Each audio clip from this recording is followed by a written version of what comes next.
জাতীয় শিক্ষানীতির আলোকে প্রতি উপজেলায় একটি করে সরকারি প্রাথমিক বিদ্যালয় ষষ্ঠ শ্রেণী চালু করেছে সরকার।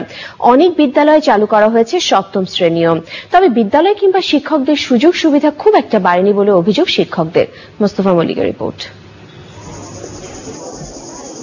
1930 সালে প্রতিষ্ঠিত হয় আজমপুর সরকারি প্রাথমিক বিদ্যালয়। ঢাকা ক্যান্টনমেন্ট থানায় সবার আগে এই বিদ্যালয়টিতে চালু করা হয় ষষ্ঠ শ্রেণী। 2013 সালের ষষ্ঠ শ্রেণীর শিক্ষার্থীরা এবছর পড়ছে সপ্তম শ্রেণীতে। ফলে আজমপুর সরকারি প্রাথমিক বিদ্যালয়েও চালু করা হয়েছে সপ্তম শ্রেণীর শিক্ষা কার্যক্রম। তবে এজন্য বাড়েনি খুব একটা সুযোগ সুবিধা। এখন পর্যন্ত চালিয়ে নিচ্ছি, কিন্তু সামনে তো অবশ্যই খুব বেশি দরকার হবে যখন আমার অষ্টম শ্রেণী চালু হবে।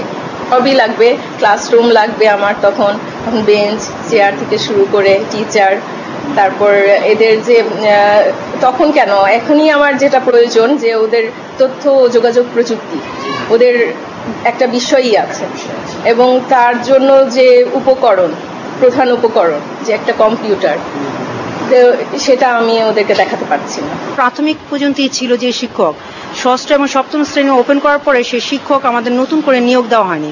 তাই সেই কারণে এই স্বল্পতার জন্য আমাদেরকে অতিরিক্ত ক্লাস করতে হয়। এখন বলতে পারেন যে স্কুলের বাইরে তো করছি না, স্কুলের ভিতরেই করছি, বাট এটা কভার দেওয়াটা একটু কষ্টকর। শিক্ষকরা বলছেন, সবসময় পঞ্চম শ্রেণী পর্যন্ত পড়াতে অভ্যস্ত শিক্ষকরা উচ্চ বিদ্যালয়ে পড়ানোর কোনো প্রশিক্ষণ পাননি। এজন্য ষষ্ঠ শ্রেণীতে উন্নীত হওয়া বিদ্যালয়গুলোর শিক্ষকদের জন্য প্রশিক্ষণের সুপারিশ করেছেন শিক্ষকরা। কারণ আমরা ক্লাস 5 পর্যন্ত আগে ছিলাম, আমরা সেই ক্লাসগুলো চালাচ্ছি, কিন্তু আমাদের স্কুলের জন্য মোটামুটি অনেকটা কষ্টকর হয়ে গেছে। যেরকম ধরেন আমাদের বাচ্চারা ঠিক মতো টিচারের জন্য সংকটে ভুগছে, তারপর বেঞ্চের জন্য ভুগছে, অনেক কিছুর জন্য ওরা অনেক সমস্যায় আছে আর কি।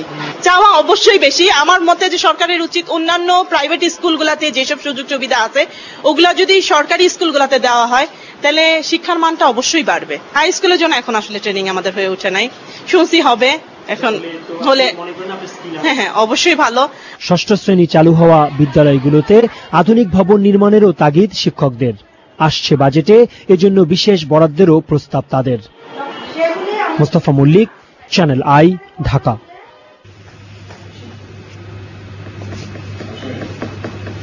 এবারে থাকছে রূপালী ব্যাংক লিমিটেড চট্টগ্রাম।